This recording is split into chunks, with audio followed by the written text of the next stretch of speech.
It was Saturday morning in Festive Road.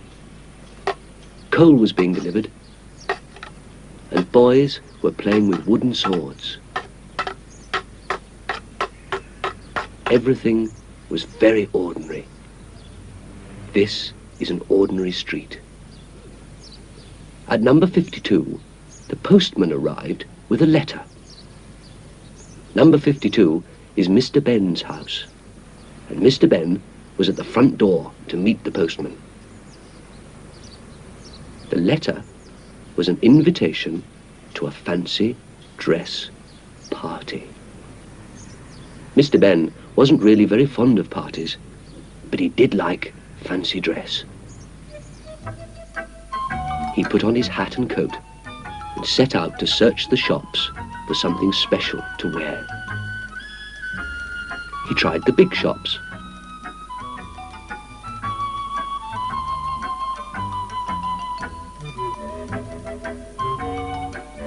but didn't find anything. He tried the not-so-big shops.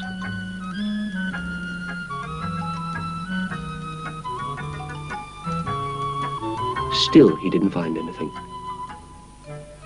He tried the small shops in the side streets. Everywhere, it was the same story. No fancy dress, only ordinary, everyday clothes. But at last, in a back lane, he found a little shop with all sorts of interesting things to wear.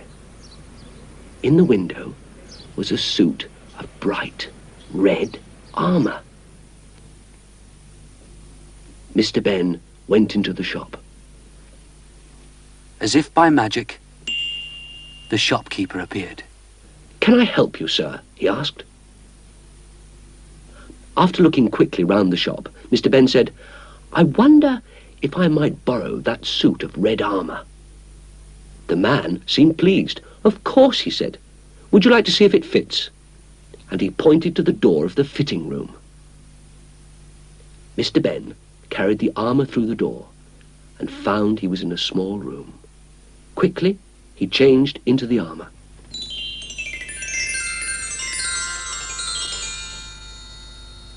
He smiled at the red knight reflected in the mirror.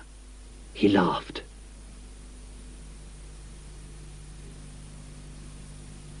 Then he noticed another door. "Well," said Mr. Benn, and he walked through the second doorway. Instead of another room, Mr. Benn found himself in rocky countryside. From behind a large pile of rocks, he could see smoke rising. Feeling brave in his red armour, he walked over to see what was making the smoke.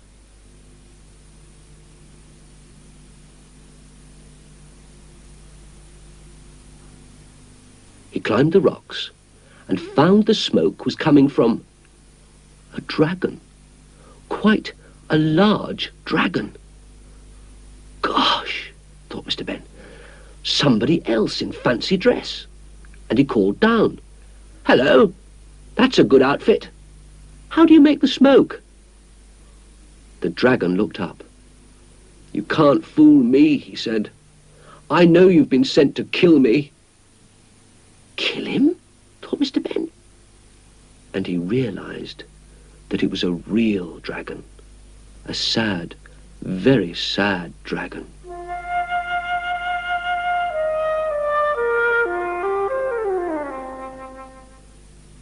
Before long, Mr. Benn was sitting down with the dragon, and the dragon told Mr. Benn his story. The dragon had lived happily in a castle. He worked hard, lighting fires for all the people who lived nearby. Everybody loved him, especially the king. One day, a man came to the castle with a new idea for lighting fires, which he called a match. Nobody wanted matches. They had a dragon to light their fires. But the matchmaker was cunning. He set fire to a barn or two and saw that the dragon got the blame. He caused so much trouble that the poor dragon was made to leave the castle. Then everybody had to go to the matchmaker and buy matches. To make matters worse, the king's favourite white horse had run away at the same time, and the dragon had been blamed for this as well. He was being blamed for everything.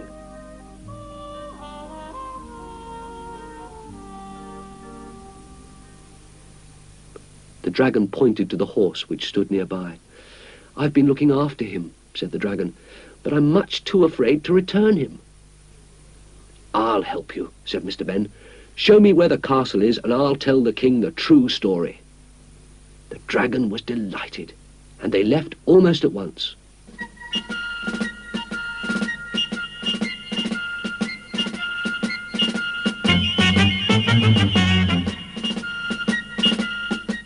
After they'd walked quite a way, the dragon stopped. There in the distance, Mr. Benn could see the castle. The dragon was afraid to go any closer. I'll wait here under the trees until you return," he said. Mr. Benn said, "Goodbye," and rode off towards the castle.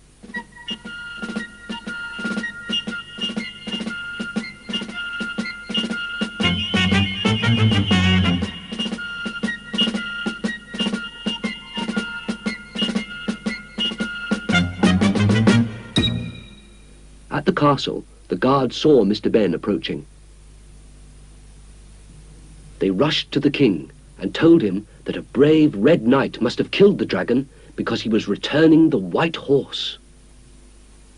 Mr. Benn arrived at the castle. He didn't have to say anything. He was taken straight to the king to be rewarded.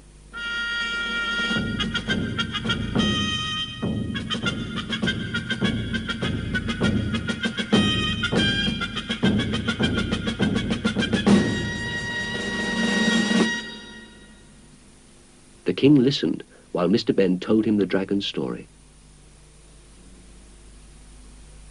The king had missed the dragon and was delighted to hear the truth. Nobody liked the nasty matchmaker. He was making his matches more and more expensive because he knew that people had to have them. The matchmaker was brought to the king.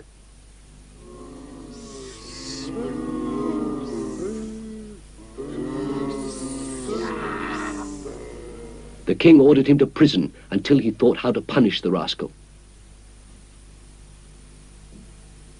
The guards took him to the deepest, darkest dungeon.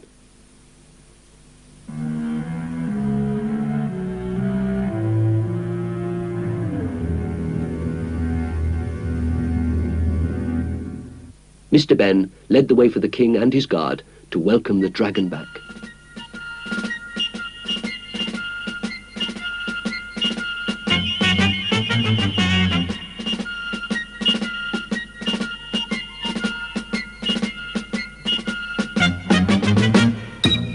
They stopped before they reached the dragon's hiding place, in case they frightened the dragon. The king and the Red Knight walked to the trees. The king told the dragon how sorry he was for all the dragon's troubles and how happy he was to see him again.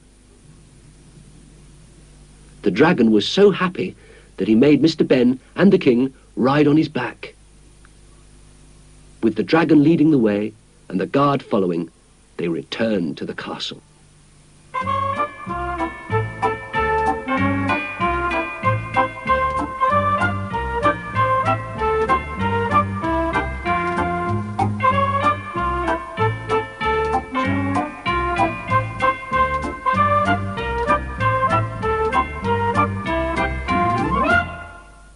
Everybody came to the castle to welcome the dragon back, and the king made a speech. He explained how the matchmaker had caused all the trouble, not the dragon. He said that matches were better for most people and that everyone could have the matches they needed free. The matchmaker would make the matches for nothing as his punishment. The dragon would be the king's personal firelighter. Then the king said they would have a feast, and the Red Knight would be the guest of honour. Everybody started to get things ready for the feast.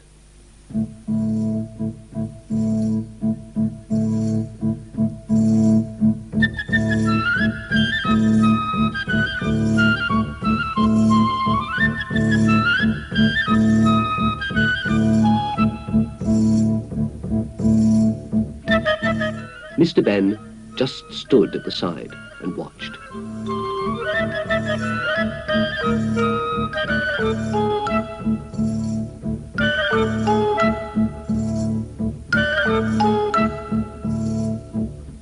A man appeared nearby. And Mr. Benn wondered where he'd seen him before. "Would you like to change for the feast, sir?" the man asked. And he took Mr. Benn to a nearby door. "You'll find the other clothes inside, sir," he said.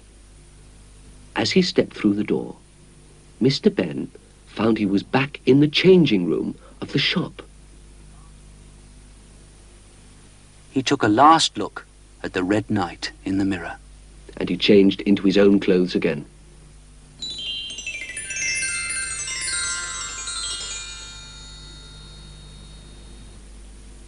Then he went back into the shop.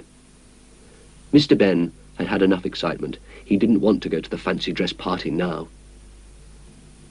"Thank you," he said to the shopkeeper as he gave back the armour. "I won't take it with me after all." The little man smiled. "Right you are, sir. Shall we be seeing you again?" "Oh, yes, I'll be back," said Mr. Benn from the door. "Very soon," he added. As he walked back down Festive Road, Mr. Benn thought about his adventure.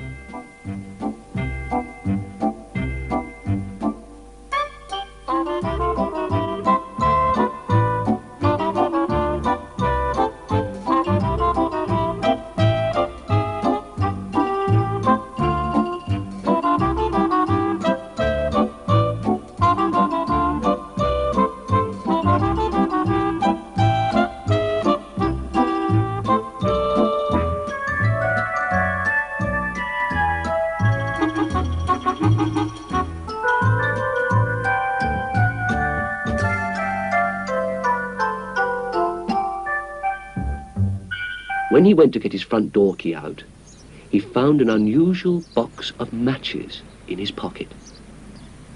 He smiled at the picture on the box. "How nice," he thought. "I'll keep them carefully, just to remind me."